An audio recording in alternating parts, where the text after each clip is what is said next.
Hi friends, இப்போலாம் பார்த்தீங்கன்னா வேலைக்கு போகிறவங்களாகட்டும், இல்லை வீட்டில் இருக்கவங்களாகட்டும், எல்லார் வீடுகள்லையும் கண்டிப்பாக இருக்கிறது நம்ம இட்லி தோசைக்கு மாவு கண்டிப்பாக எல்லார் வீட்டு ஃப்ரிட்ஜுக்குலேயும் இருக்கும். ஸோ டக்குன்னு இட்லி தோசையை செஞ்சு சாப்பிட்டுட்டு நம்ம வேலையை முடிச்சுப்போம். அப்படி செய்யக்கூடிய அந்த இட்லி தோசையை கொஞ்சம் ஹெல்த்தியாகவும் கொஞ்சம் டிஃப்ரெண்ட்டாகவும் இந்த மாதிரி ராகி இட்லி தோசை, கம்பு இட்லி தோசைன்னு செஞ்சு கொடுத்துடலாம். ஒரே டைமில் நம்ம மாவு அரைச்சி 3 விதமாக இட்லி செய்யலாம். ரொம்ப ஹெல்த்தியாகவும் நம்ம அப்பப்போ ஒரு விதமாக நம்ம செஞ்சு கொடுக்கலாம்.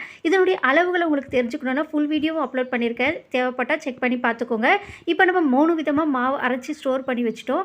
இப்போ பாருங்கள், நான் இட்லி ஊற்றி காமிக்கிறேன். ரொம்பவே சாஃப்டாக வரும் ஃப்ரெண்ட்ஸ். இந்த அளவுகளோடு நீங்கள் ப்ரிப்பேர் பண்ணி வச்சுக்கிட்டிங்கன்னா மாவு நம்ம இந்த சுகர் டயபெட்டிஸ் பேஷண்ட்டில் பார்த்திங்கன்னா இந்த கம்பு இட்லி, ராகி இட்லிலாம் எடுத்துக்கிறது ரொம்பவே நல்லது. ஸோ பாருங்கள், இப்போ ராகி இட்லி ஊற்றிட்டு ரொம்ப நல்ல சாஃப்டாக வரும். இந்த அளவுகளை நீங்கள் கண்டிப்பாக ஃபாலோ பண்ணிங்கன்னா. அதே மாதிரி நான் இன்றைக்கி பார்த்திங்கன்னா வெறும் ரேஷன் அரிசி யூஸ் பண்ணி தான் இட்லியெல்லாம் செஞ்சுருக்கேன். இப்போ ராகி இட்லி சூப்பராக ரெடி ஆகிடுச்சு. நெக்ஸ்ட் கம்பு இட்லியும் ரெடி ஆகிடுச்சு. நார்மலாக நம்ம எப்பவும் செய்கிற இட்லியும் ரெடி ஆகிடுச்சு. ஸோ கண்டிப்பாக ட்ரை பண்ணி பாருங்கள். பிடிச்சுன்னா லைக் பண்ணிக்கோங்க. தேங்க்ஸ் ஃபார் வாட்சிங்.